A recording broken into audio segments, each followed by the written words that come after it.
Let's start with the obvious, decluttering. The first step is always decluttering. Go through your desktop and delete everything that doesn't spark function. But I like to actually first go to downloads. So I'm gonna cover that first and some tips and tricks I do to help me delete things faster and see what I don't need faster.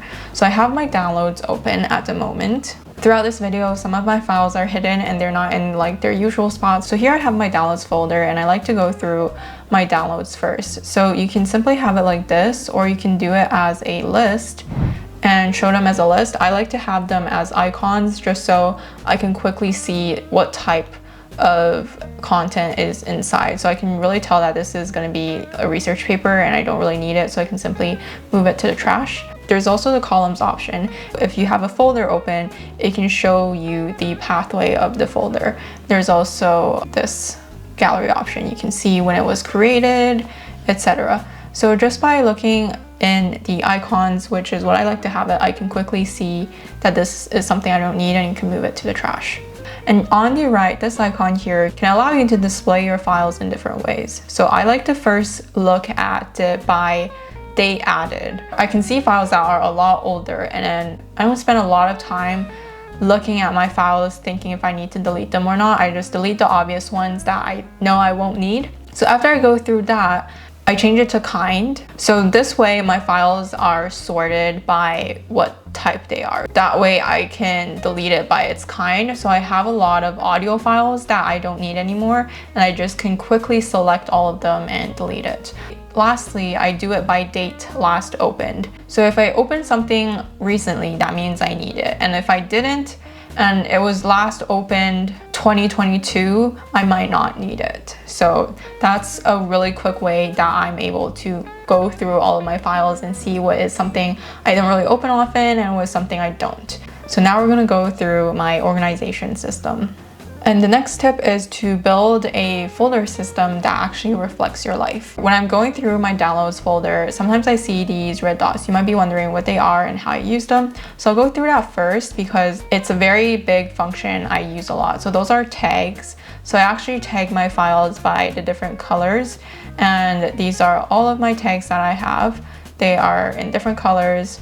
So blue would be some of my notes files that I use for exams. So very important things I do it by tags. So it's just very easy to spot. When you're going through a folder, when you're going through downloads and just scrolling through things, you can spot them very quickly, so I never accidentally delete them. Blue is always like some notes I have. I have nothing for green. Purple is usually the current project that I'm working on and any work stuff related.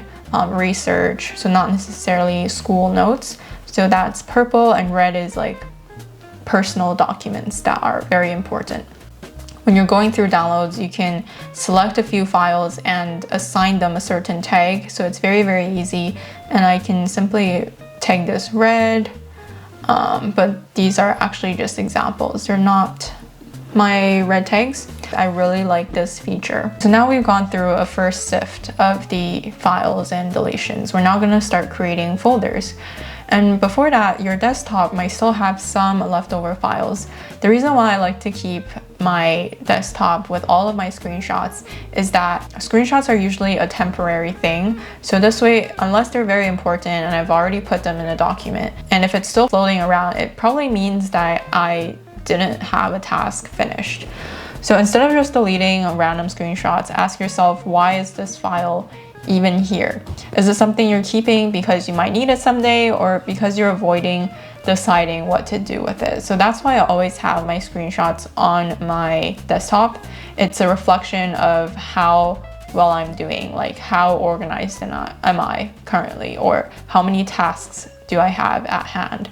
So I like to have my screenshots on my desktop. You can organize them into folders, etc. But mostly when I first take a screenshot, it's always going to be on my desktop. This is the file system I have. And one of them is archive, which I really want to talk about. So I have school, work, personal, and archive.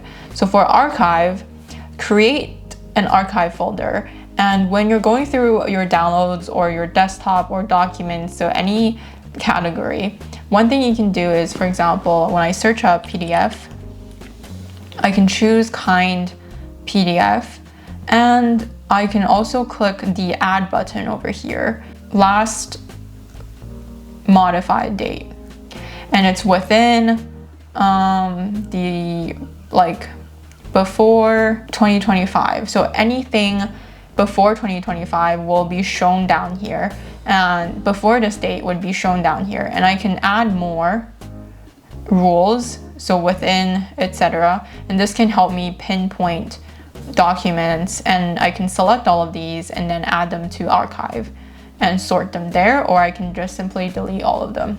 So Finder actually has many things that you can do. What I like to do is I use archive as things I don't need, but I still want to have it. So that way I put it in archive, and then I connect my laptop to a USB drive, etc., and I move those documents there. So archive should be empty ideally for me, or it's just simple documents I don't need, etc. But I still like to have it. Maybe I don't want to back it up or anything like that. And here's the key: I stopped trying to make it perfect. So the moment your system gets too complicated, the moment you have too many folders, you'll stop using it. Here are my folders. For school, I divide it into exams, lectures, notes, and research. I've moved everything to my iPad, so this is kind of the system I have in place. It's not too complicated, and within each lecture you can create more for what subject you have. And I like to have it on my desktop, so you can see this is my school, work, personal, and archive here.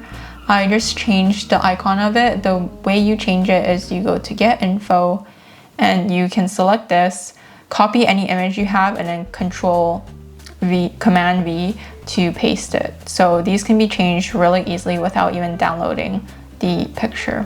So these are the 4 folders I have. Try to keep it very simple. This way you'll use it more often. And the sidebar can also be edited. So any folders you have, you can drag them around, create new folders, and then drag them to your sidebar. Go to Finder, go to Settings, and check everything that you want on your sidebar. Uncheck everything that you don't need. Keep documents, download, iCloud Drive, AirDrop, any main folders that you would like. This is how you can edit your sidebar.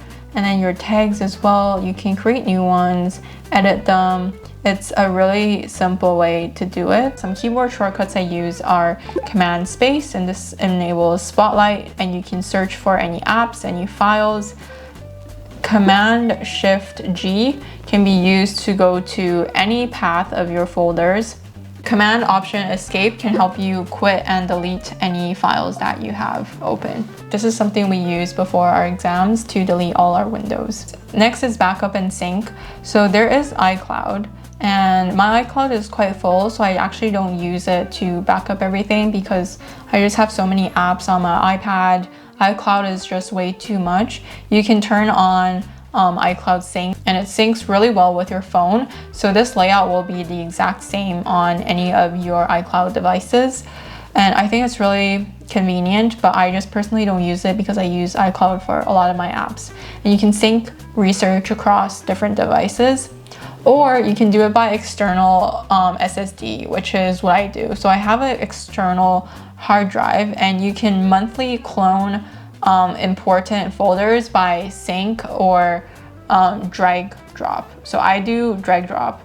But one way you can do it is by the time machine. So you can set up the time machine and plug your hard drive to sync, and it's much faster once you do it for a while, and you can sync different versions of your Mac to the hard drive. But I just think there's not enough important stuff on my Mac, and I usually have it somewhere else, so I don't really use this function because it is a lot of storage. And a weekly digital reset routine. So I would recommend having a reset routine. So every Sunday night you can empty your downloads and your trash folder, move the old lectures to archive or any notes that you don't need anymore. Check your storage health once in a while. I always make sure to check my storage before any major exam just to make sure I have enough room and space. And then you can always update your apps and Mac OS. So there are always updates happening, and I really like to keep up with the system upgrades and back up any critical work you have to SSD or cloud, very important files, make sure that you don't lose them, and it could be online too. And aesthetics that focus you. This part sounds silly, but it does matter. Do make it aesthetic and focus friendly. I just recently changed my wallpaper. I like to change it once in a while just to refresh it. I do have a whole video on how to make your MacBook more aesthetic. I filmed it a while ago. Your MacBook is the center of your study life. Keep it organized and you'll think clearer, move faster, and waste less energy on chaos that doesn't matter. Thanks for watching, and I'll see you in my next video. Bye!